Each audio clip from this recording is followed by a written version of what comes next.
İstər ot ye, istərsə də ət. Fərqi yoxdur. Əgər bədəninə daxil olan enerji miqdarı ilə bədənindən xaric elədiyin enerjini düzgün şəkildə tarazlaya bilmirsənsə, uzun vədədə şəkər xəstəsi olma ehtimalın yüksəlir. Yəni sən risk qrupuna daxil olursan. Bunu sənə qoyun məsələ ilə izah edeyim.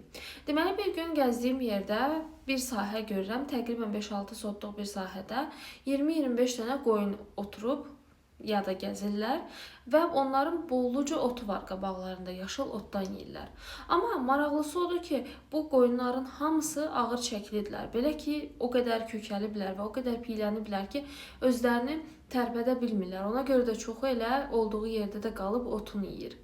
Ancaq baxsan ki, nə ilə qidalanırlar? Təbii ki, ortada təptəzə ot var. Buradan bu nəticəyə gəlmək olar ki, yediyindən fərqi yoxdur ki, nə yeyirsən. İstərsən yüksək proteinli ye, istərsə də sən çoxlu tərəvəz